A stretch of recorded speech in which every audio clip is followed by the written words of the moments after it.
안녕하세요. 크리스찬 재정의 모든 것. 오늘은 결혼을 앞둔 우리 재정 준비 어떻게 해야 하나요? 라는 주제로 함께 이야기를 나누도록 하겠습니다.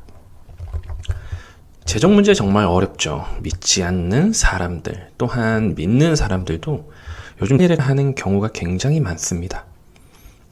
주변에도 어떻게 해야 하냐고 물어보는 경우가 많은데요. 대부분 각자 터치하지 않고 오픈하지 않고 그냥 각자 관리하는 경우가 굉장히 많아요. 그래서 따로 준비하지 않고 그냥 그렇게 흘러가다 중간중간에 빚이 생기고 또 재정적인 어려운 일을 당할 때 예산 관리에 실패했다는 걸 알 때가 있습니다. 제가 교회에서 부채와 관련된 재정 사역을 하고 있어요. 많은 성도님들께서 또 상담을 의뢰하시곤 하는데 그중에 신혼부부의 비중이 꽤 높습니다. 아마 대부분이 이 첫 시작부터 단추가 잘못 끼워진 경우가 많아요. 그래서 첫 단추를 잘 끼우는 것이 굉장히 중요합니다. 자, 그렇다면 본격적으로 한번 시작할 텐데 첫 번째, 서로의 자산과 현금 흐름을 오픈하라. 그리고 두 번째입니다. 예산에 맞게 비율을 나누라. 자, 첫 번째, 서로의 자산과 현금 흐름을 오픈하라. 먼저 이야기 나눠보도록 하겠습니다. 벌써 여기서부터 막히는 분들이 꽤 있을 거예요. 특히나 형제님들은 정말 쉽지 않은 부분입니다. 그 이유가 뭘까요? 자산을 오픈하는 거 정말 어렵습니다. 그 중에 형제들 특히나 어려운데 그 이유가 뭔가 봤더니 다른 이유가 없어요. 딱 한 가지입니다. 자매님들이 알고 계시면 좋을 거예요. 바로 자식 때문입니다. 돈이 없어서 그런 거예요. 돈이 없어서. 자신 있으면 당연히 오픈하죠. 왜 오픈하지 않겠어요? 자매님들은 이런 자신 없을 형제님들에게 용기를 줄 필요가 있습니다.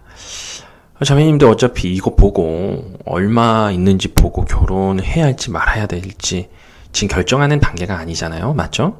이미 결혼을 결심했고 그렇다면 이제 오픈하지 않냐 다그치기보다는 있음을 미리 알고 이 순서에 맞게 지혜롭게 자산과 현금으로 오픈하는 게 좋습니다. 제가 순서를 알려드릴게요. 자, 첫 번째, 자매님 먼저 오픈해 주셔야 됩니다. 자, 왜냐? 먼저 여기서 주의할 점이 있습니다. 또 대부분이 이제 형제님들보다 자매님들이 좀 더 잘 모아요. 또 그렇지 않은 경우도 있습니다. 근데 대부분 또 그렇다는 거예요. 그런데 주의할 점이 자랑하기보다 있는 그대로를 좀 보여주면서 좀 뭔가 부족한 듯, 잘 모으지 못한 듯 이렇게 이야기를 나누면 좋을 것 같아요. 내가 이렇게 좀 부족했지만 결혼에서는 내가 현숙하고 지혜롭게 돈 관리를 잘 하도록 할게. 뭐 이런 멘트. 사치하지 않고 꼬박꼬박 잘 모아볼게. 이런 멘트들. 형제들이 너무 좋아하는 말이잖아요. 형제들의 그 배우자에 대한 이상이나 꿈이 좀 있습니다. 그것 중에 하나가 현숙하고 지혜로운 여자를 찾는다는 거예요. 본인은 현숙하지도 않으면서 또 찾을 때는 그런다는 거죠. 그런데 본인이 먼저 나는 현숙 지혜롭겠다 라고 얘기하는 거예요. 얼마나 땡큐고 감사하겠어요. 이렇게 재정에 대한 문을 좀 열어주셔야 됩니다. 그 다음 형제님 바로 오픈하면 되나요? 그렇지 않습니다. 그 전에 순서가 좀 있어요. 자매님들이 또 한 가지 해주셔야 될 게 있는데 서로에게 꼭 필요한 절차입니다. 이런 대화들이 먼저 오가 좋은데요. 우리가 재정을 오픈하는 것은 지난 시간에 과거를 주어 잘했고 못한 것을 판단하고자 함이 아니다. 앞으로 우리가 둘이 아닌 하나가 되는 것에 대한 절차임을 서로가 공유하는 게 좋습니다. 몸은 하나인데 재정은 둘이다. 이건 말이 안 되죠. 너무 극단적인 예지만 뭐 남편 몰래 아내 몰래 성경에서 가장 싫어하는 뭐 보증을 선다. 너무 끔찍하고 극단적인 예지만 재정이 오픈되지 않으면 이런 상황까지 발생할 수 있다라는 거예요. 재정을 오픈하는 것은 둘이 하나가 되는데 꼭 필요한 절차임을 인식하고 서로 공유하는 게 좋습니다. 그 공유가 끝나면요, 이제 형제님 차례예요. 자, 공개합니다. 기대하세요. 깜짝 놀라셨나요? 네, 맞습니다. 연애할 때는 이것도 사주고 저 선물도 사주고 차도 괜찮게 끌고 다니고 회사 일도 잘하고 있어서 돈이 꽤 많을 줄 알았는데 맙소사 돈이 없네요. 돈이 없어요. 네, 그렇습니다. 이게 현실이에요. 자매님들 너무 월하지 마시고 좀 불쌍히 여겨주세요. 사실은요, 돈이 없어요. 돈이 없어야 정상입니다. 오히려 돈이 있으면 의심해 보셔야 돼요. 이 사람 이 나이 먹도록 대체 뭐 했지? 사회생활도 안 했나? 맨날 뭐 얻어먹고만 다니나? 아니 뭐야 11조도 안 하고 구제도 안 하는 사람이었어? 뭐지 이 사람? 이렇게 생각해야 사실 정상인 거예요. 돈이 너무 많으면 오히려 의심해 보셔야 된답니다. 한번 보죠. 자, 19살에 고3을 졸업하고요. 20살에 대학을 갑니다. 20살, 24살에 졸업하나요? 아니죠. 남자들은 중간에 국방의 의무를 감당하러 최전방에 군대를 갑니다. 전역과 동시에 다시 대학에 가요. 졸업하면 26살. 또 짝안 맞으면 뭐 7살 돼요. 예. 근데 웬걸 취업이 바로 되나요? 여러분 바로 되셨나요? 물론 바로 되신 분들 있죠. 그런데 7, 8 먹을 때까지 취업문이 사실 쉽지 않습니다. 그러다 뭐 29쯤에 이제 취업이 되는 거예요. 얼마나 기뻐요. 그래서 사회초년생으로 열심히 일합니다. 여러분 만나고 있는 거예요. 초봉으로 한 2,000, 2,500, 3,000 정도 받죠. 그런데 남자들 이제 결혼하려고 결혼 준비하나요? 아니죠. 뭘 사죠? 여성분들 백 사는 것과 똑같이 남자들은 직장에 취업하면 제일 먼저 차를 사요. 아니 차를 왜 사냐고요? 차 없으면 여러분 아마 못 만나셨을 거예요. 결혼하려고 사는 겁니다. 자매님들 만나려고 사는 거예요. 그거 안 만나면 연애 안 되니까, 데이트 안 된다고 하니까. 꼭 그렇지만 않습니다. 1년 연봉으로 차를 어떻게 사요? 못 사죠. 밥도 먹고 차도 마시고 고정 지출도 있는데, 또 어디 지방에서 또 시골에서 도시에 올라와 살면 월세도 나가게 되죠. 할부로 3년, 5년 그렇게 끊고 차부터 삽니다. 그러니 돈을 언제 모아요? 돈을 못 모으는 게 정상이죠. 그렇게 1, 2년 되니까 지금 만나고 있는 자매님이 딱 나타나신 거예요. 결혼하고 싶어요. 그런데 돈이 없는 겁니다. 이게 현실이에요. 자, 모두가 꼭 그런 것은 아닙니다. 잘 모으시는 형제님들도 있어요. 차부터 안 사고 대중교통 타고 다니면서 또 열심히 저축해서 결혼자금, 주택자금 모으시는 분들도 있어요. 그런 분들 만나면 토닥토닥 쓰담쓰담 해주세요. 정말 제가 하고 싶은 말은요, 이제부터가 시작이라는 겁니다. 여러분 이제 결혼을 준비하시는 거잖아요. 이제 결혼하셨잖아요. 이제부터가 시작이라는 거예요. 남자들은요, 사실 결혼해서 돈이 모여요. 제가 그랬습니다. 제가 보통 제 나이 또래 직장 생활 하는 사람들보다는 그래도 꽤 높은 연봉을 받았고 지금까지 번 소득도 꽤 많아요. 그런데 돈을 생각처럼 잘 모으지 못했어요. 잘 모이지가 않더라고요. 근데 지금은 아내에게 월급이 딱딱 들어가고요. 저는 용돈을 받아 생활하고 있습니다. 너무 좋아요. 생각할 게 없어요. 너무 좋습니다. 우리 아내도 요 방송을 듣는 구독자이기 때문에 제가 조금만 더 조미료를 치겠습니다. 우리 아내는 정말 지혜롭고 현숙한 아내입니다. 세상에 가계부를 써요. 가계부를.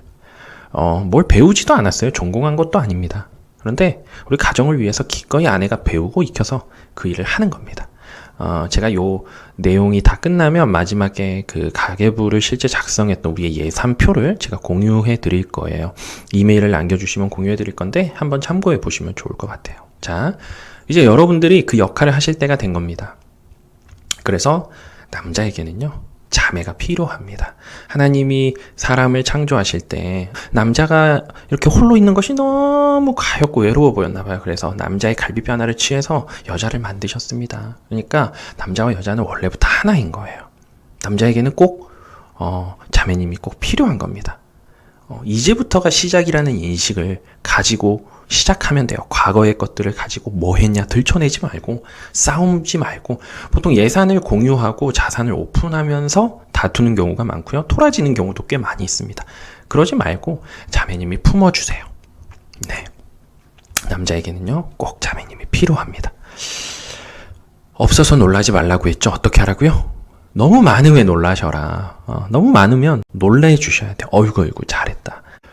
자매님 만나려고 안 쓰고 안 입고 안 먹고 모은 거예요. 그러니까 엉덩이도 토닥토닥 쓰담쓰담 해주시는 거 아시겠죠? 자, 넘어가 보겠습니다. 두 번째입니다. 예산에 맞게 비율을 나누라입니다. 자, 형제님이 가지고 있는 총 자산이 있겠죠? 그리고 자매님이 모으신 총 자산 다 오픈하셨죠? 예를 들어서 형제님 자산이 5천만 원이고 자매님 자산이 3천만 원이다. 그러면 가용할 수 있는 총 자산은요 8천만 원이 되는 겁니다. 이게 우리 결혼을 시작하는 데 있어서의 총 자산인 거예요. 이걸 가지고 세 가지를 나누는 겁니다. 비율을 나눌 텐데 첫 번째 주택, 두 번째 결혼식 비용. 결혼식에 들어가는 모든 비용을 얘기합니다. 여기에는 신혼여행과 예물까지도 포함해 주시면 좋을 것 같고요. 세 번째는 혼수 비용입니다. 혼수 비용. 자, 비율을 나눈다면 어떻게 나눌까요? 한번 보도록 합시다. 아래에 제가 샘플로 예를 한번 적어봤어요. 저희가 결혼할 때는 이렇게 비율을 나눴습니다. 주택 비용의 70%를 쓰고요.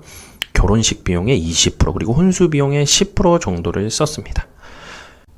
여러분들은요, 서로 의논하셔서 나는 주택의 비중이 높다. 그러면 90%, 결혼식 5%, 혼수 비용 5% 이렇게 나눠도 되고요. 아니다. 주택보다는 평생에 한 번밖에 없는 결혼식 비용을 좀 더 중요하게 생각했으면 좋겠다. 그러면 뭐 주택 비용 50, 결혼식 비용 30, 그리고 혼수 비용 20, 뭐 이렇게 나눠도 돼요. 정답은 없습니다. 이렇게 비율을 나누는 게 중요하고요. 자, 다음 첫 번째 주택 비용을 하나씩 보도록 하겠습니다. 주택을 준비할 때는요, 부모님의 도움을 받는 분들이 있고요, 전혀 또 도움을 받지 않고 시작하는 경우가 있습니다. 가령 부모님의 도움을 받아 주택이 준비가 된다면요, 우리가 당연하게 생각하지 말고 감사함으로 좀 받으셨으면 좋겠어요. 정말 감사한 일이죠. 그렇기 때문에 남자가 집을 준비해야 된다, 주택을 준비해야 된다, 너무 당연하게 생각하고 결혼 준비 안 하셨으면 좋겠습니다. 만약 부모님의 도움으로 집이 준비가 된다면 오케이, 집을 뺀 나머지를 가용자산으로 나누면 되겠습니다. 그러면 어떤 것들이 있었죠? 결혼식 비용과 혼수 비용이 있었죠. 그러면은 그 두 가지의 합을 100으로 하고요, 비율을 나눈 다음 나머지 금액은 저축을 하시면 되겠죠. 그런데 혹 부모님께서 도움을 주신다고 하셔도 저는 개인적으로 도움을 받지 않고 여러분이 작게 한번 시작해 보시면 좋을 것 같고요. 저는 도움 없이 한번 시작해 보시는 걸 권해드리고 싶습니다. 대신 부모님께는 이렇게 한번 얘기해 보시는 거예요. 부모님, 살면서 힘들 때 도와주세요. 첫 시작은 저희가 미약하지만 저희 힘으로 한번 살아볼 테니 어머니, 아버지 한번 저희 모습을 잘 지켜봐 주시고 응원해 주세요. 하지만 저희가 살면서 정말 힘들고 원치 않게 빚을 져야 하는 상황이 올 때 그때 부모님께 다시 한번 도움을 요청하겠습니다. 너무 멋지지 않나요? 이렇게 한번 얘기해 보시면 어떨까요? 저는 신혼집을 꽤 큰 평수에서 시작을 하고 있어요. 그런데 제 개인적으로는 둘이 시작할 때 큰 평수보다는 작은 평수를 좀 추천해 드립니다. 제가 살아보니까 좀 그런 것 같아요. 방이 여러 개다 보니 서로 다른 공간에 떨어져 있는 시간이 꽤 많더라고요. 서로 다른 공간에서 본인들이 해왔던 어떤 업무나 개인적인 시간들을 또 보내는 경우가 정말 많더라고요. 장점도 있지만 좀 신혼 초기에는 둘이가 하나 되는 가정이 될 수 있도록 한 공간에서 이루어지면 정말 좋을 것 같아요. 물론 육체적인 하나가 됨도 중요하지만요, 또 정서적인 또 생활이나 문화 또 습관 하나하나가 하나가 되는 부분이 정말 중요한 것 같습니다. 그래서 어떻게 말씀드리라고 했죠? 네, 살면서 힘들 때 도와달라고 할 테니까 첫 시작은 작지만 저희 힘으로 살아갈 수 있도록 응원해 주시고 기도해 주세요. 부모님의 기도가, 엄마 아빠의 기도가 저희 가정을 이끄는 데 가장 큰 힘입니다.